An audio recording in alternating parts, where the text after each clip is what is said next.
సంవత్సరాల తరబడి ఎన్ని మందులు వాడినా మీ మోకాల నొప్పులు తగ్గట్లేదా? ప్రాణ పెయిన్ క్లినిక్ లో అత్యాధునిక చికిత్స.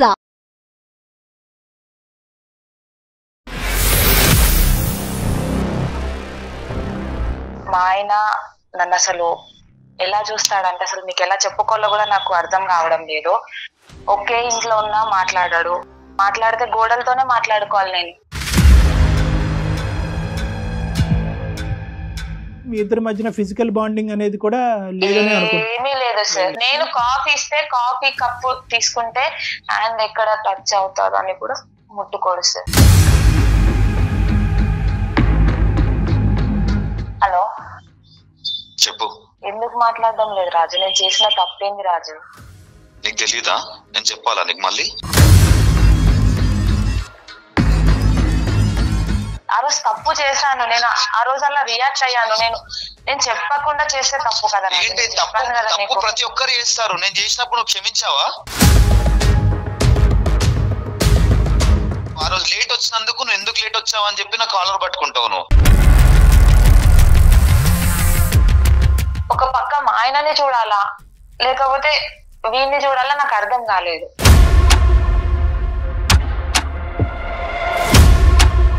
కేవలం నా భార్య వల్లే సార్ నేను ఇప్పటికీ తాగుతాను సార్. నేను ఇమీడియట్ గా ఇంకా ఎఫ్ఐఆర్ ఫైల్ చేయగానే పోలీసులు 2 దెబ్బలు కొట్టారండి మా హస్బెండ్ ని.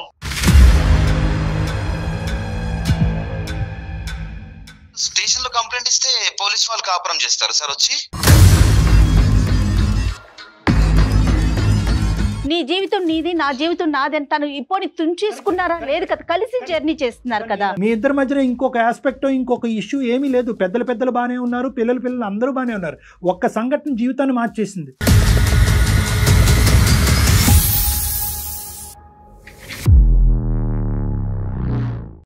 నమస్తే కళ్యాణ్ చక్రవర్తి. నమస్తే జయ గారు. డాక్టర్ గారు శిరీష అని మనకు మెయిల్ చేశారండి. వైఫ్ అండ్ హస్బెండ్ మధ్య ఇష్యూనే. సో ఒకసారి కాల్ చేస్తానండి. హలో శిరీష గారండి? అవునండి. ఎవరు? నేను జయాని అందమైన జీవితం ప్రోగ్రామ్ నుంచి కాల్ చేస్తున్నాను. మేడం నమస్కారం. మేడం నమస్తే శిరీష. నమస్తే అండి. బాగున్నాను. మీ మెయిల్ చూసాను. డాక్టర్ గారికి నేను జస్ట్ ఒక లైన్ మాత్రమే చెప్పాను. నాతో పాటు మరి డాక్టర్ కళ్యాణ్ చక్రవర్తి గారు కూడా ఉన్నారు. ఒకసారి మాట్లాడతారా? మాట్లాడతాను మేడం. రైట్. శిరీష నమస్తే అమ్మా. సార్ నమస్కారం సార్. ఎంత వయసు అమ్మా మీది? సార్ నాది వచ్చేసి 27 సార్. ఓకే. మ్యారేజ్ ఎంతకాలం అయిందమ్మా? సార్ నా మ్యారేజ్ అయ్యి 6 సంవత్సరాలు అవుతుంది సార్. పిల్లలు? ఎవరు లేరు సార్. ఇంకా మీరు చదువుకున్నారా? నేను ఇంటర్ వరకు చేశాను సార్. సరే. ఇప్పుడు జాబ్ ఏమైనా చేస్తున్నావు అమ్మా? లేదు సార్, నేను హౌస్ వైఫ్ నే సార్. చెప్పు నాన్న, సమస్య ఏంటో చెప్పు. సార్ నా సమస్య మీకు ఎలా చెప్పాలో నాకైతే అసలు అర్థం కావడం లేదు. అసలు నా ప్రాబ్లం ఏంటంటే మా ఆయన ఒకే ఇంట్లో ఉన్నా మాట్లాడాడు. ఏమంటారు, ఒకే ఇంట్లో ఉన్నా నన్ను అసలు పట్టించుకోడు. ఒంటరి దాన్ని, ఒక్కదాన్ని మాట్లాడితే గోడలతోనే మాట్లాడుకోవాలి నేను. అదేంటమ్మా, ఏంటి అసలు సమస్య? అంటే ఇద్దరి మధ్య ఉన్న గొడవ అయిందా? పెళ్లి చూపులకు వచ్చినప్పుడు నాకు తాగడం అంటే నచ్చదు. నేను తాగే వాళ్ళంటే డ్రింకర్స్ అంటే నాకు చాలా భయం. ఓకే. తాగితే ఎవరైనా తాగిన వాళ్ళని చూస్తే నాకు షివరింగ్ వచ్చేస్తుంది. నేను భయం వేస్తుంది నాకు. ఓకే. మా నాన్న తాగితే కూడా నేను అసలు ఇంట్లో వాళ్ళకు కనిపించను. ఒక 1 వీక్ వరకు మా నాన్న ముఖం చూడను నేను. అంటే చిన్నప్పటి నుంచి తాగుడు, నాన్న తాగటం, ఇంట్లో సమస్యలు ఇటువంటి వాతావరణంలో పెరిగేవా శిరీష నువ్వు? అంటే మా నాన్న చాలా తాగుతాడు. మా అమ్మని ఎలా అంటే అలా మాట్లాడి తాగనప్పుడు మా నాన్న మమ్మల్ని ఎంత ప్రేమగా చూసుకుంటాడంటే ఆ బాధల్లో పెరిగేవు. తాగనప్పుడు ఉండేటటువంటి తండ్రి, తాగిన తర్వాత ఉండే తండ్రుల మధ్యన ఉండే వ్యత్యాసం బాగా దగ్గర నుంచి చూడటం వల్ల పెళ్లికి ముందు అయితే మాత్రం ఖచ్చితంగా తాగేటటువంటి భర్త అయితే నాకు రాకూడదు అని అనుకున్నావు. ఆ కండిషన్ అతనికి చెప్పేవమ్మా? పెళ్లి ముందు అయితే నాకు అలవాట్లు లేవనే చెప్పారు సార్. సరే, ఓకే. అలవాటు అయితే లేదు, ఎప్పుడు ముట్టుకోలేదు. సరే. ఒక రోజు తాగి వచ్చాడు సార్ ఆయన. ఎలా అంటే భయంకరంగా సార్. ఎంతకాలం అమ్మా పెళ్లి అయిన తర్వాత? ఎంతకాలానికి? సంవత్సరానికి సార్. 1 year. ఒక సంవత్సరానికి. ఓకే. అప్పటి వరకు తాగలేదు? తాగలేదు సార్, చాలా బాగా చూసుకున్నాడు. ఇద్దరు మంచిగా ఉన్నారు. లైఫ్ ని చాలా బాగా ఏది అడిగినా సరే నాకు రిస్ట్రిక్షన్స్, నాకైతే ఎలాంటి రిస్ట్రిక్షన్స్ పెట్టలేదు. పెళ్లికి ముందు, పెళ్లి అయిన తర్వాత కూడా నాకు ఎలాంటి రిస్ట్రిక్షన్స్ పెట్టలేదు. చాలా బాగా చూసుకున్నారు.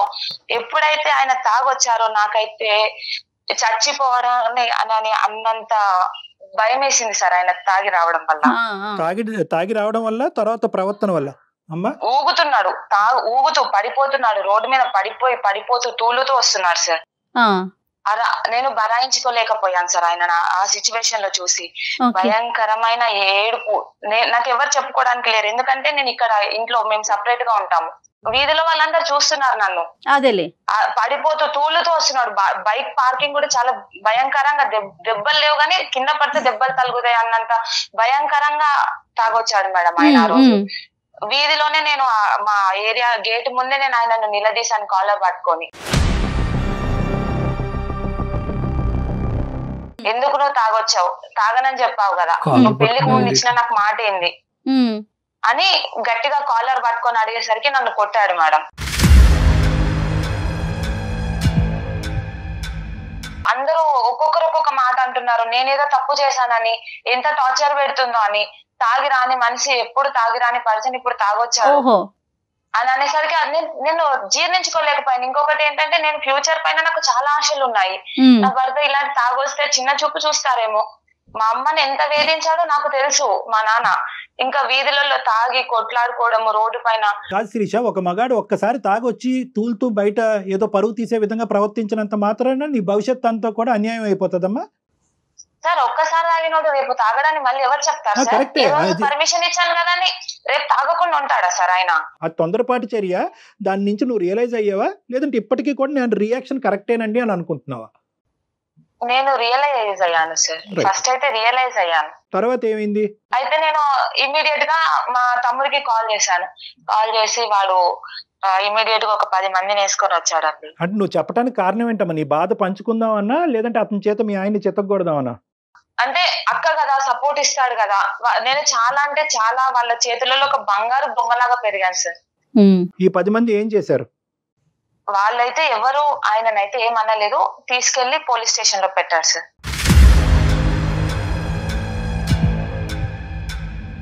పోలీస్ స్టేషన్ పిఎస్ కి తీసుకెళ్లిపోయారు. ఇలా కొడుతున్నాడు, గృహహింస చట్టం కింద అక్కడ పెట్టేశారు. నేను మా హస్బెండ్ ని అంటే తప్పు చేస్తున్నాను అని చెప్పేసి నాలో నేను అనుకుంటున్నాను, అసలు నేను కలల కన్నా ఫ్యూచర్ ఏంది, నేను ఇక్కడ పోలీస్ స్టేషన్ లో నిలబడడం ఏంటి. అయితే అప్పుడు మా తమ్ముడు నన్ను చాలా బెదిరించాడు అనమాట. కేసు పెట్టు, నిన్ను ఎట్లా పెంచుకున్నాం మేము, నువ్వు ఏంది ఇట్లా అది ఇది అని చెప్పేసి చాలా అంటే కళ్ళతో చూపుతో బెదిరిస్తే, ఒక పక్క మా ఆయనని చూడాలా లేకపోతే వీడిని చూడాలా నాకు అర్థం కాలేదు ఆ సెకండ్ లో. నేను ఇమీడియట్ గా ఇంకా ఎఫ్ఐఆర్ ఫైర్ చేయగానే పోలీసులు 2 దెబ్బలు కొట్టారండి మా హస్బెండ్ ని.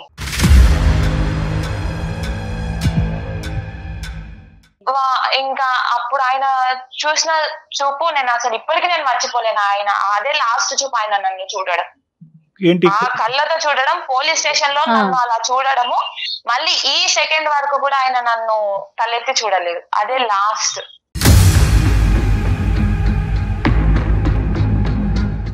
మీ ఇద్దరి మధ్యన ఫిజికల్ బాండింగ్ అనేది కూడా ఏమీ లేదు సార్. నేను కాఫీ ఇస్తే కాఫీ కప్పు తీసుకుంటే హ్యాండ్ ఎక్కడ టచ్ అవుతారు అని కూడా ముట్టుకోడు సార్. ఫుడ్ అమ్మా, ఫుడ్ వడ్డించుకుంటాడు, నీ చేత ఫుడ్ వడ్డిస్తాడు, అది కూడా బయటనా? ఒక 10 రోజులు నేను ఆయనకు ఫుడ్ పెట్టాను సార్. అంతే. ఆ పోలీస్ స్టేషన్ నుంచి వచ్చిన తర్వాత తినలేదు ఆయన.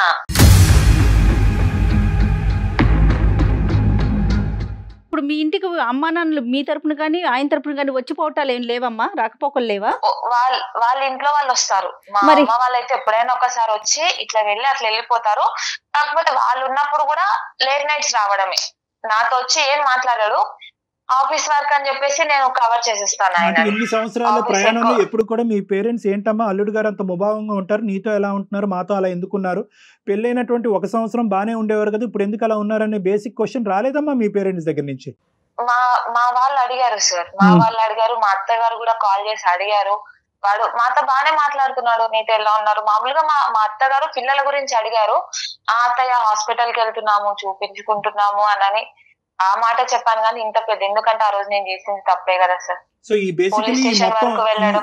బేసికలీ ఈ మొత్తం అంశం నీకు, నీ బ్రదర్ కి, మీ ఆయనకి, ఆ వీధిలో ఉండేటటువంటి మిగతా వాళ్ళకి తప్ప ఇంకెవరికి తెలియదు. ఇంకెవరికి తెలియదు సార్. నువ్వేంటమ్మా ప్రతిరోజు ఎందుకు అంటే అతను చాలా సందర్భాల్లో అడుగుంటావు ఏమయ్యా ఇలా ఉన్నావు అంటే కనుక అతని దగ్గర నుంచి వచ్చిన సమాధానం ఏంటి? ఏదైనా సమాధానం వస్తుందా? Mobile silence. Silence sir.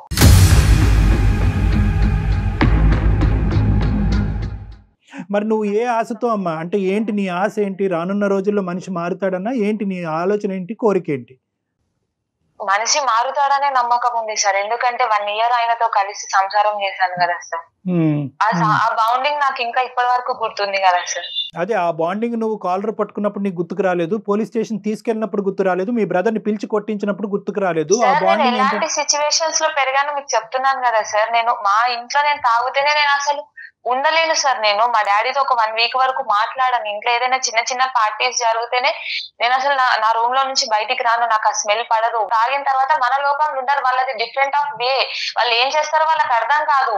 అంటే ఏంటంటే నేను బంగారంగా పెరిగాను, మా నాన్న తాగొచ్చినా కూడా అద్భుతంగా బాగా చూసుకున్నారు నన్ను అంటే కనుక ఎస్ ఇది ఇంకా బంగారమైన జీవితమేమో, ప్రొవైడెడ్ నువ్వు ఇంకొక అవకాశం ఇచ్చుంటే. నువ్వు ఆ అవకాశం ఇవ్వాలని ఆలోచించలేదు, తొందరపడ్డావు. ఒక్కసారికే మీరు ఎక్స్ట్రీమ్ గా బిహేవ్ చేసేసారు కదా. అంటే కెటాస్ట్రాఫిక్ థింకింగ్ అంటారు మేడం చాలా మంది ఆడవాళ్ళు. ఇప్పుడు వాళ్ళెవరో పార్టీ ఇచ్చారని తాగొచ్చారు, పొద్దున 10 సార్లు పార్టీ రేపొద్దున రాకుండానే అమ్మ రేపొద్దున వస్తే కనుక, రేపొద్దున ఇలా అవుతాయి కనుక, రేపొద్దున నా భవిష్యత్తు ఇలా అవుతాయి, ఈ ఊహాజనకమైనటువంటి ఆలోచన వాస్తవానికి నిజం అవుతుందో లేదో గానీ అది జరగకముందే నీ జీవితాన్ని ఈ రోజు నాశనం చేసుకుని ఎదుర్కొంటూ కూర్చున్నావు. 5 సంవత్సరాల నుంచి నువ్వు ఒంటరిగా మిగిలిపోయావా లేదా చెప్పండి. దీన్ని కెటాస్ట్రాఫిక్ ఒంటరితనం, మనిషి ఉండి ఒంటరితనం, అది ఇంకా దరిద్రం. ఎవరు లేకపోతే ఎవరు లేరు అని అనుకోవచ్చు, కళ్ళెదురుగుంటా మనిషి ఉండి అంతకుముందు 1 సంవత్సరం పాటు అద్భుతంగా జీవితాన్ని అనుభవించిన నువ్వు ఈ రోజు మనిషి ఎదురుగుంటా ఎలా మారిపోయాడు అని చూసినప్పుడల్లా నీకు ప్రతిరోజు ఒక కత్తిపోటు లాంటిదే. చాలా మంది ఆడవాళ్ళకి ఒక్క పాయింట్ చెప్తాను, తర్వాత నువ్వు చెప్పి కానీ ఉన్న పరిస్థితి బట్టి ఆలోచన కొనసాగాలి అని అంటూ ఉంటాం. దీన్ని యాంగ్జైటీ థింకింగ్ కింద మారకూడదు, కెటాస్ట్రాఫిక్ థింకింగ్ అంటారు. ఏదో ఒక ఆలోచన, ఇప్పుడు ఒకటి సంఘటన కనిపించింది నీ కళ్ళెదురుగుంటా, దాన్ని ఏంటంటే ఆ సంఘటన చుట్టూరునే నీ ఆలోచన ఉండాలి. కానీ ఈ సంఘటనకి, గతంలో నీ జరిగినటువంటి సంఘటనకి, నీ ఎదురింటి పక్కింటి ఆంటీ ఇంట్లో జరిగినటువంటి సంఘటనలకి ముడి పెట్టకూడదు. దీన్ని భిన్నంగా చూడాలి. దీన్ని అక్కడ చాకచక్యంతో, ఆలోచన శైలితో దీనిగానే మార్చుకోవాలి. కానీ అమ్మో మా నాన్న అలా ఉన్నాడు కాబట్టి నా భర్త ఇలా అయిపోతాడేమో, అమ్మో నా భవిష్యత్తు అలా అయింది కాబట్టి ఇప్పుడు నా భవిష్యత్తు ఇలా అయిపోతుందని చెప్పి దీనికి ముడి పెడితే కనుక జీవితాంతం భయపడుతూనే సస్తామమ్మ. ఇలా అయిపోతుంది పరిస్థితి. సరే, ఇంతవరకు నేను చెప్పా, మా తరపున నీకు ఎటువంటి సహాయ సహకారాలు చేయగలం. మీరు కౌన్సిలింగ్ ఇస్తారు కదా సార్, ఆయనతో ఒకసారి మీరు మాట్లాడి చూడండి. నాకైతే ఇప్పటి వరకు ఏం మాట్లాడలేదు, నా ఫోన్ ఎత్తారు, నా మెసేజ్ కి రిప్లై ఇవ్వరు. ఆయన వైపు నుంచి ఎలాంటి ఆన్సర్ కావాలి అని మీరు ఎక్స్పెక్ట్ చేస్తున్నారు? ఏం కోరుకుంటున్నారు మీ హస్బెండ్ వైపు నుంచి? మళ్ళీ కలిసి జీవిస్తామని ఒక చిన్న కాదమ్మా శిరీష, ట్రై చేద్దామని శిరీష ఒకసారి మాట్లాడదాము. కానీ ఇప్పుడు డాక్టర్ గారు మాట్లాడిన తర్వాత ఒకసారి గానీ లేకపోతే మీ తప్పు గానీ మీరు ఒప్పుకుంటారా? మరి ఒప్పుకుంటాను మేడం, ఖచ్చితంగా ఒప్పుకుంటాను. ఇలాంటి సమస్య వచ్చినప్పుడు భార్యాభర్తలుగా మీరిద్దరు సెట్ చేసుకోండి. మీ ఇద్దరు సమస్య సెట్ అవ్వకపోతే తల్లిదండ్రుల వరకు వెళ్ళండి, తల్లిదండ్రుల వరకు సెట్ అవ్వకపోతే పోలీస్ స్టేషన్కి వెళ్ళండి అని చెప్తా ఉంటాం. నువ్వేం చేసావంటే ఇక్కడి నుంచి అక్కడ దుంకావు. సో ఈ రోజు ఎటువంటి పరిస్థితి వచ్చింది అంటే కనుక, అమ్మో పోలీస్ స్టేషన్కి ఈడ్చుకుని వెళ్ళినటువంటి నా భర్త రియాక్షన్ 5 సంవత్సరాల పాటు వనవాసం చూశాను కదా నేను. అలాంటిది ఇప్పుడు మళ్ళీ తల్లిదండ్రులు తీసుకెళ్తే కనుక ఇంకెలా ఉంటుంది అనే పరిస్థితి. బేసిక్ అంటే ఏదున్నా కూడా చిన్న ముళ్ళు గుచ్చుకున్న, అమ్మ నాకు ముళ్ళు గుచ్చుకుందని చెప్పేటటువంటి అవకాశం కూడా ఈరోజు నీకు లేకుండా పోయింది. దానివల్లే ఈరోజు మా సహాయ సహకారాలు తీసుకోవడానికి ట్రై చేస్తాం. ఒకటమ్మా, ఇక్కడ మనం ఏం చేద్దామంటే కనుక, నువ్వు అపాలజీ చెప్పినా ఏం చెప్పినా కూడా ఫస్ట్ అతని మనసులో ఎక్కడ గాయపడింది అనేది ఫస్ట్ మనం తెలుసుకోవటం ఇంపార్టెంట్. సో అతనికి ఒకసారి అవకాశం ఉంటే ఫోన్ ఇవ్వండి అమ్మా, మాట్లాడదాం. కాల్ చేస్తారా మరి మీరు? మేడం నేను కాల్ చేస్తే లిఫ్ట్ చేయడు మేడం, నేను నెంబర్ చెప్తాను మేడం. రైట్, ఒకసారి నేను కాన్ఫరెన్స్ లో పంపించండి, నేను కాన్ఫరెన్స్ లో తీసుకుంటా.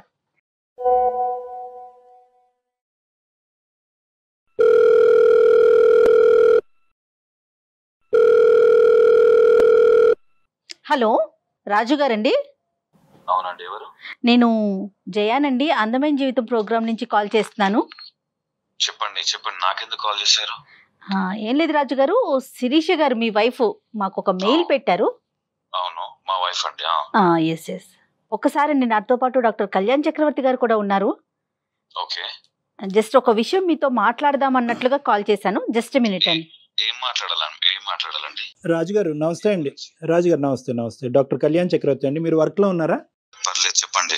ఏం లేదు. చాలా దుఃఖంలో ఉంది అమ్మాయి, మీ వైఫ్. అంటే 6 years బట్టి 5 years బట్టి అనుకుంటాను సుమారుగా. ఏదో ఒక సంఘటన తర్వాత భార్యాభర్తలుగా మీరిద్దరు ఒకే ఇంట్లో ఉన్నా కూడా మీ ఇద్దరి మధ్యన ఎటువంటి సంబంధం లేదు, ఒక ఆలోచన లేదు, ఆఖరికి ఒక కంటి చూపు కూడా లేదు అనేటటువంటి ఒక చెరసాల, ఒక జైల్లో ఉంటున్నానండి అనే అమ్మాయి అంది. మీరు మాట్లాడి ఇప్పుడు ఏం చేస్తారండి?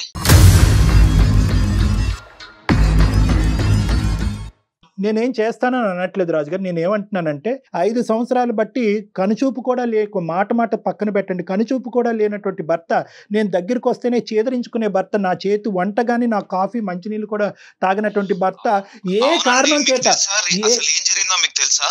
అందు గురించే మీకు చేశాను రాజుగారు.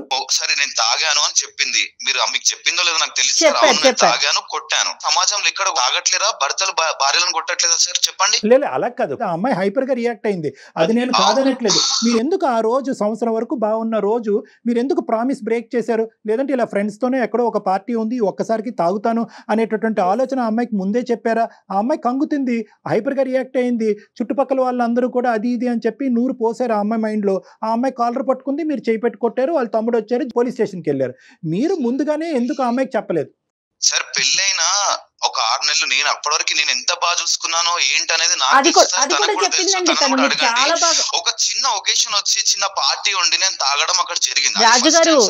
దానికి ఎక్స్క్యూజ్ చేయలేదా సార్? చేయలేదా? కరెక్ట్ రాజుగారు మీరు చాలా బాగా చూసుకున్నారని చెప్తా ఉంది తను కూడా. అది అందులో అసలు ఎటువంటి సందేహం లేదు. ఆ పార్టీకి వెళ్తున్నారని చెప్పారండి, పార్టీకి వెళ్తున్నారు ఫ్రెండ్స్ తో ఇలా తాగే పరిస్థితి ఉంది. ఎందుకంటే ఆ అమ్మాయి యొక్క రియాక్షన్ అంతకు ముందు కూడా చెప్పుకుంటుంది. వాళ్ళ ఫాదర్ ఆఫీస్ నుంచి డైరెక్ట్ అక్కడికి వెళ్ళిపోయాను. ఇదంతా తనకి ఇప్పుడు చెప్పే అవకాశం లేదు. చేసుకొని చెప్దామని అనుకునే గ్యాప్ లోనే ఓపిక అనేది ఒకటి ఉంటుంది సార్. అది లేనప్పుడే ఏదో ఇలా జరుగుతుంది. కానీ ఒకే అంశం నేను అడుగుతానండి, అంటే ఒకే అంశం, నేను ఒక సింగిల్ క్వశ్చన్ అడుగుతాను, తర్వాత మీరు కంటిన్యూ చేద్దరు. కానీ రాజుగారు, మీ భార్య పెళ్లికి ముందు మీతో చెప్పినప్పుడు ఈ తాగుడంటే, సిగరెట్ అంటే నాకు అసహ్యం, ఎందుకంటే దానికి ఉన్నటువంటి బలమైనటువంటి కారణం మా నాన్న తాగినప్పుడు, మా అమ్మ నాన్న తాగి కొట్టుకుంటున్నప్పుడు అది చూడలేక ఇంకా జీవితంలో దాన్ని తాగేటటువంటి వ్యక్తి నాతో పాటు ప్రయాణం చేయకూడదు అనేటటువంటి ఉద్దేశం, ఆ ప్రామిస్ మీ దగ్గర నుంచి తీసుకుందా లేదా? నెంబర్ 1. నెంబర్ 2, ఒకప్పుడు ఇలా ఫ్రెండ్స్తో పాటు తాగితే మీ వైఫ్ యొక్క రియాక్షన్ ఇలా ఉంటుందని అనుకున్నారా, లేదంటే ఈ ఒక్కసారికి ఓకే అన్నట్టు వదిలేస్తుంది అనుకున్నారా? మీరు ఏ ఎక్స్పెక్టేషన్తో తాగారు, ఏ ఎక్స్పెక్టేషన్తో ఇంటికి వచ్చారు? సార్ ఇప్పుడు మీరు తాగడం దాన్ని ఇప్పుడు హైలైట్ చేస్తున్నారా? లేదు, హైలైట్ చేయట్లేదు, ప్రామిస్ని హైలైట్ చేస్తున్నాను. బిఫోర్ మ్యారేజ్ మీరు మాట్లాడుకున్న విషయాన్ని హైలైట్ చేస్తున్నారండి, అంతే. సార్ ఇప్పుడు ఏదైతే నేను తాగిన మాట, ఆమెను కొట్టిన మాట ఇది నిజమే. ఒక చిన్న రిలాక్సేషన్ కోసం అని చెప్పి నేను తాగడం జరిగింది సార్. కేవలం నా భార్య వల్లే సార్. నేను ఇప్పటికీ తాగుతాను సార్, నేను తాగుతాను.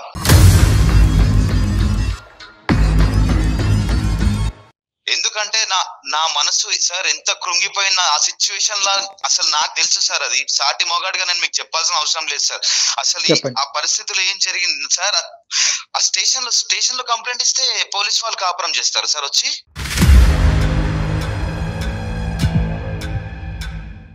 స్టేషన్ లో కంప్లైంట్ ఇచ్చింది, వాళ్ళ మధ్యలో నన్ను నిల్చోబెట్టింది, అతను నా మీద నా కాలర్ పట్టుకున్నాడు, నన్ను గెంటేశాడు. అంతమంది ముంగడ నా పరువు పోయింది, నా ఇజ్జత్ పోయింది. ఇప్పుడు సార్ ఒక్కటి సార్, పరువు అన్నా ప్రాణం అన్నా రెండు ఒకటే సార్ నా దృష్టిలో. పోతే తిరిగి రావు సార్, మళ్ళీ తిరిగి రావు అవి. ఆ టైంలో ఎంత సఫర్ అయ్యానో, ఎంత బాధపడ్డానో నాకు తెలుసు సార్, నాకు తెలుసు. కరెక్టే, కానీ అదే మనసులో ఉంచుకొని నేను ఇలాగే ఉంటాను అంటే అది వైఫ్ అండ్ హస్బెండ్ రిలేషన్ కదండి, ఫ్రెండ్స్ కాదు కదా.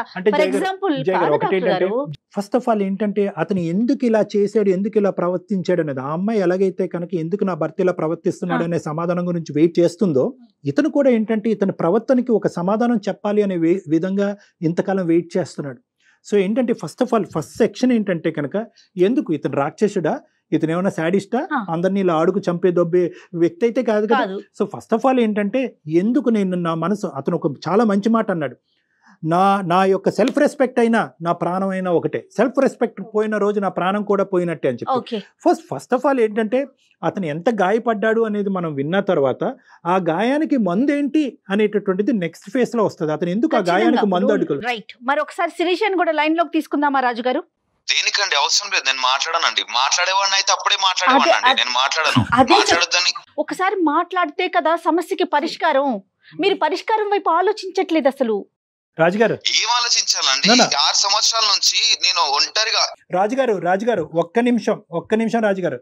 ఈరోజు ఒక్కొక్క మెట్టు నా చేయి పట్టుకుని నిదానంగా ఎక్కించేస్తున్నారు డాక్టర్ గారు అని మీరు అనుకోవద్దు. నేను అనేది ఏంటంటే ఈరోజు మీరు ఎంత క్షోభను అనిపిస్తున్నారు. ఆ అమ్మాయి ఒక్కతే అనుకుంటుంది నేనే నరకం అని. మీరు ఎంత క్షోభను అనిపిస్తున్నారు. ఒకే ఇంట్లో ఉంటూ పక్కన ఆడదాన్ని పెట్టుకుంటూ ఆ అమ్మాయి కళ్ళ వైపు చూడకుండా ఆ అమ్మాయిని తాకకుండా, ఇది కూడా నరకమేనండి. అందుగురించి ఇందాక జయ గారికి చెప్పాను, ఇది 2 రెట్లు నరకం. అది ఒక నరకం అయితే ఇది 2 రెట్లు నరకం. డాక్టర్ గారు ఎవరికి వాళ్ళు అనుభవిస్తున్నారండి. ఆ అమ్మాయికి ఆ అమ్మాయి, ఈ అబ్బాయికి ఈ అబ్బాయి. అందుగురించి ఈ మౌన పోరాటం ఇక్కడతో ఆగాలి. ఏ కారణం చేత ఇరువురు బాధపడుతున్నారన్నది చూడాలి. సమస్యకు పరిష్కారం సంగతి తర్వాత చూద్దాం. అసలు మీరు ఏ కారణం వల్ల మీరు ఎలా ప్రవర్తిస్తున్నారు, ఆ అమ్మాయి ఈ సమస్యకి పరిష్కారం ఏమైనా వెతికి పట్టుకోగలదా? కారణం ఏందో మీరు అడిగారు, నేను మీకు చెప్పాను. మళ్ళీ ఆమెతో మాట్లాడమంటే ఈ పెళ్లికి ఒక మీనింగ్ ఉంది. ఈ పెళ్లికి ఒక సమస్యకి పరిష్కారం కావాలంటే ఒక సమాధానం కావాలి. ఆ సమాధానం అనేది ఇరువురు పంచుకోవటం అనేటటువంటిది ఆ పెళ్లికి గౌరవం. ఇది ఒక పవిత్రమైనటువంటి బంధం. దీంట్లో ఏంటంటే మీ సమాధానం, ఎందుకంటే ఈ ఒక్క ఆస్పెక్ట్ తప్ప మీ ఇద్దరి మధ్యన ఏమీ లేదు నాన్న. మీ ఇద్దరి మధ్యన ఇంకొక ఆస్పెక్ట్ ఇంకొక ఇష్యూ ఏమీ లేదు. పెద్దలు బాగానే ఉన్నారు, పిల్లలు అందరూ బాగానే ఉన్నారు. ఒక్క సంఘటన జీవితాన్ని మార్చేసింది. సో కాబట్టి ఏంటంటే దీని పరిష్కారం వైపు తర్వాత చూద్దాం. ఫస్ట్ మీరిద్దరు ఒకరికొకరు సమాధానం చెప్పుకోండి. ఫస్ట్ ఆ అమ్మాయి ఏం చెప్తుందో వినండి. ఆ అమ్మాయితో మాట్లాడటం మీకు ఇష్టం లేకపోతే మేము ఆ అమ్మాయి మాటను మీకు మీడియేట్ చేస్తాం. ఒక్కసారి ఫోన్ కలవడానికి అవకాశం. ఫోన్ కలుపుతాం. ఎస్ పెడదాం. పెట్టి ఆ అమ్మాయి ఆలోచన ఏంటో మీరు వినండి, మీ ఆలోచన అమ్మాయికి చెప్పండి. ఒక్కసారి అవకాశాన్ని ఇవ్వండి ప్లీజ్, మై రిక్వెస్ట్. సరే పెట్టండి. థ్యాంక్ యూ నాన్న, thank you for allowing that.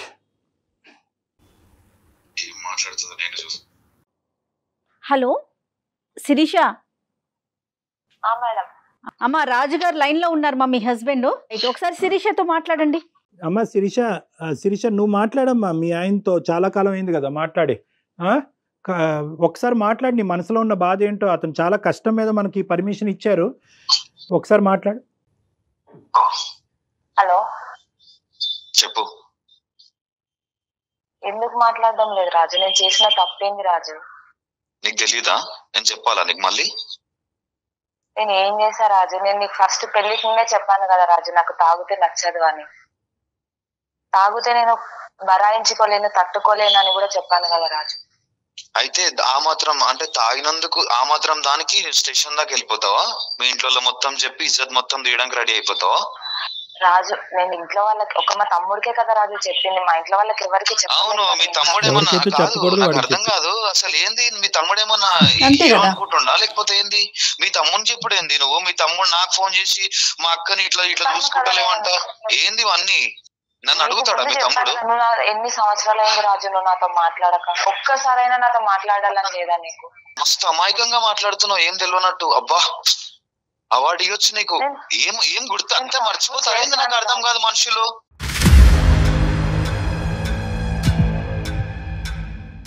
ఏం చేసినా గుర్తులేదా? ఏం చేసినా అని అడుగుతున్నావు మళ్ళీ. నేను తప్పని ఒప్పుకుంటున్నా కదా రాజు, మాట్లాడచ్చు కదా. ఇగో చూడు శిక్ష, నేను మాట్లాడేవాడిని అయితే నేను ఇంట్లోనే నీతో ఆ రోజే అప్పటికప్పుడు సాల్వ్ అయిన రోజే నెక్స్ట్ రోజే నేను మాట్లాడేవాడిని. అది నాకు ఎంత గట్టిగా గుచ్చుకుందో నా గుండెకి నాకు తెలుసు. అర్థమవుతుందా?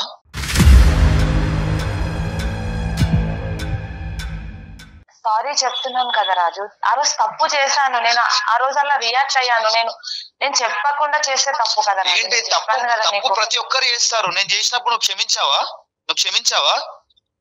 నేను ఏదో లైట్ గా నేను ఆ రోజు లేట్ వచ్చినందుకు నువ్వు ఎందుకు లేట్ వచ్చావు అని చెప్పి నా కాలర్ పట్టుకుంటావు నువ్వు. నేను తప్పు చేశాను. చిన్న విషయం తీసుకోలేకపోయాను రాజు. అట్లా నేను అసలు అలా చూడలేకపోయాను. నేను నా ఫ్యూచర్ ప్లాన్స్ అన్ని కొలాప్స్ అయిపోయా అనుకున్నాను అక్కడే. నేను ఏమైనా చెప్పు శిరీష, నీకు ఒక్కటే మాట చెప్తా. నువ్వు ఎప్పుడైతే స్టేషన్ పోయినావో అప్పుడే నాకు నా మనసు ఇరిగిపోయింది.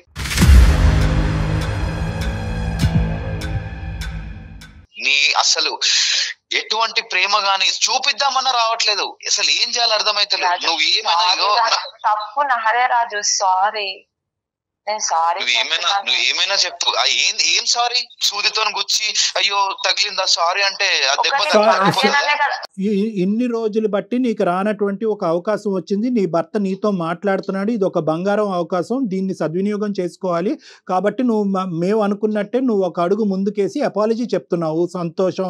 దీన్ని అన్కండిషనల్ అపాలజీ అంటారు. ఓకే, అన్ని విధాలుగా నా తప్పు అయ్యింది కాబట్టి నా తప్పు నేను తెలుసుకున్నాను, నేను హైపర్గా రియాక్ట్ అయ్యాను, అలా రియాక్ట్ అవ్వకుండా ఉండవలసింది, మా బ్రదర్ని ఇన్వాల్వ్ చేయకుండా ఉండవలసింది, పోలీస్ స్టేషన్కి వెళ్లకుండా ఉండవలసింది అనే విధంగా నువ్వు ఫస్ట్ అది ఒప్పుకోవాలి. అది మనస్ఫూర్తిగా, మా గురించి కూడా కాదు, సుమన్ టీవీ గురించి, అందమైన జీవితం గురించి కాదు, అది మనస్ఫూర్తిగా నువ్వు అది చెప్పాలనుకుంటే ఫస్ట్ ఆ ఆస్పెక్ట్ చెప్పు. తర్వాత నువ్వు ఏం చేస్తే కనుక రాజు మళ్ళీ ముందుకు వచ్చి నీతో పాటు ప్రయాణం కొనసాగిస్తాడన్నది నెక్స్ట్ అడుగుదాం. నీ కోసం, నీ కుటుంబం, నీ సంసారం కోసం అమ్మా, అది దృష్టిలో పెట్టుకొని మాట్లాడు. రాజు చెప్పు. రాజు సారీ రాజు. దేని ఏం సారీ? వాడు నిజంగా పోలీస్ స్టేషన్ వరకు పోతాడని నేను అనుకోలేదు రాజు. నువ్వు లేవా స్టేషన్ లో? నువ్వు లేవా? నువ్వే కదా వచ్చి ఇచ్చింది complaint.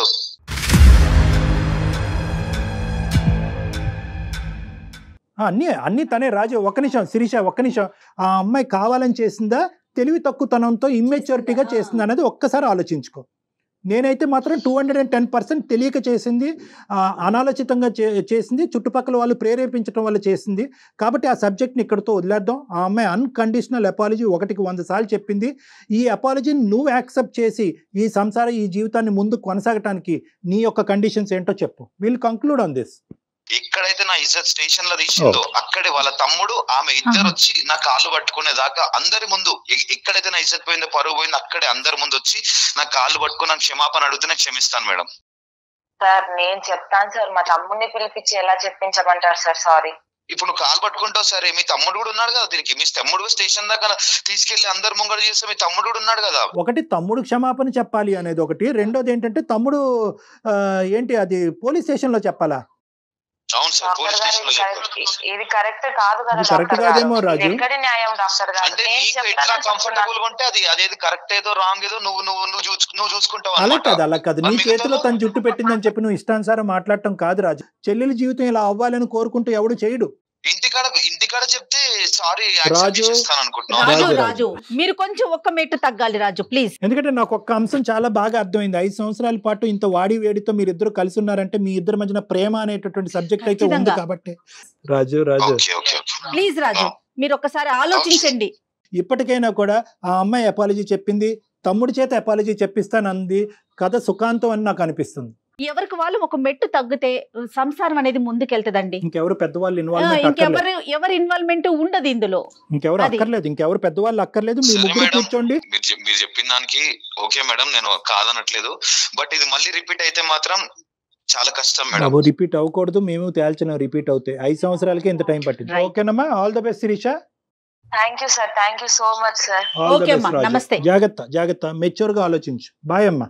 Thank you sir, thank you sir, bye sir. Thank you so much Kalyan garu. నమస్తే.